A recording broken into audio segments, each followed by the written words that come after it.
മുൻകൂട്ടിക്കാണ്ട് ചെയ്യില്ല, പറഞ്ഞ അപ്പം ചെയ്യില്ല. രണ്ട് ഉദാഹരണം പറഞ്ഞാൽ അച്ഛന് പ്രായമായി, എണ്ണി കുഴമ്പൊക്കെ തേക്കുന്ന പ്രായമാണ്. അത്തം കുട്ടനാണ്ട് എന്നും കുഴമ്പ് കഴിയാറായിട്ടുണ്ടോ? ഏതാണ്ട് ഇപ്പോൾ ഉപയോഗിക്കുന്ന കുപ്പിയിൽ അടിയിച്ചിങ്ങനെ എത്തിയെന്ന് കണ്ടാൽ പറയൊന്നും വേണ്ട, പുതിയൊരു കുപ്പി കുഴമ്പ് വാങ്ങിയിട്ട് അതിൻ്റെ അടുത്ത് അച്ഛൻ കാണുകയെ കൊണ്ട് വെക്കും. അത് കഴിഞ്ഞാൽ അടുത്തത് എടുത്തോട്ടെ. അതാണ് ഉത്തമപുത്രൻ. പറയണ്ട. മധ്യമപുത്രന്റെ അച്ഛൻ പറയും, കൂട്ടാൻ ഇന്നേക്കും കൂടി ഉള്ളൂ കേട്ടോ കുഴമ്പ്. അത് സാരമില്ല അച്ഛൻ, ഞാനത് വരുമ്പോ എന്ത് തിരക്കുണ്ടെങ്കിലും മറക്കാണ്ട് അന്ന് വൈകുന്നേരം വീട്ടിൽ വരുമ്പോ കുഴമ്പ് കുപ്പിയായിട്ടാണ് വരിക. അധമനോട് പറഞ്ഞ അധമൻ പറയും, അച്ഛൻ ഇപ്പൊ 2 ദിവസം മുമ്പ് പറയാറ്, ഇന്നിപ്പോ ഞായറാഴ്ച, ഇന്നിപ്പോ ഏത് കടയെ തുറക്കുക, പിന്നെ ഇപ്പൊ തിങ്കളാഴ്ച ഇപ്പൊ ഞാൻ എന്തായാലും ഇപ്പൊ ഒരു കാര്യം ചെയ്യാം, ബുധനാഴ്ച ഞാൻ എന്തായാലും വൈദ്യശാല അത് കൂടെ പോകണ്ട. അപ്പൊ അവിടുന്ന് ചുരുക്കം പറഞ്ഞ 2 ദിവസം കഴിഞ്ഞിട്ട് എന്ത് കിട്ടും?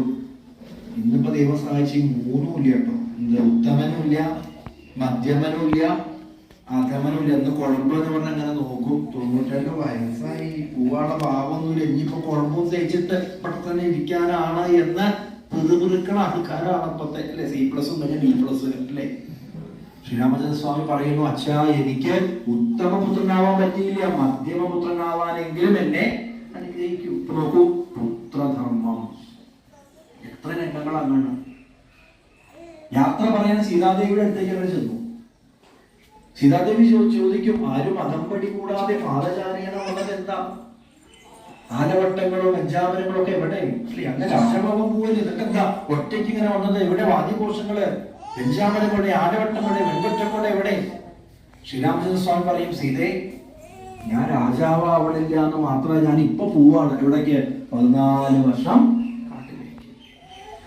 എന്നാ സീത എന്തെങ്കിലും ഒരു വാക്ക് പറഞ്ഞ് മുടക്കണുണ്ടോ? ഒറ്റ വാക്കേ പറഞ്ഞുള്ളൂ, ഞാനും.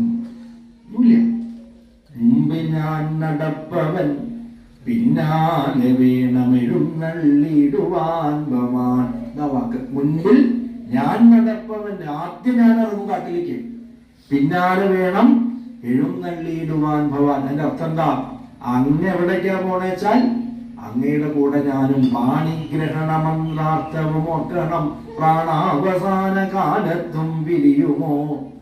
അങ്ങയെ വിട്ട് എനിക്ക് ഇവിടെ ഇരിക്കാൻ പറ്റില്ല. ഞാൻ മുമ്പില്, അങ്ങ് പുറകിൽ. ഇത് വായിച്ചിട്ടാണ് ആരോ പറഞ്ഞത്, രാമായണത്തിൽ കൂടി പറയുന്നുണ്ട്. എന്ത്? ഭാര്യയും ഭർത്താവും നടക്കുകയാണെങ്കിൽ ആരെ മുമ്പിൽ നടക്കേണ്ടതെന്ന് അറിയോ? ഭാര്യ. ഭർത്താവും ബാഗൊക്കെ തൂക്കിയിട്ട് പിന്നില്, ഭാര്യ ഇങ്ങനെ മുമ്പില് കയ്യൊക്കെ വീശിയിട്ട്. രാമായണത്തിൽ പറയുന്നുണ്ട്, മുമ്പിൽ ഞാൻ നടപ്പവൻ പിന്നാലെ വേണം.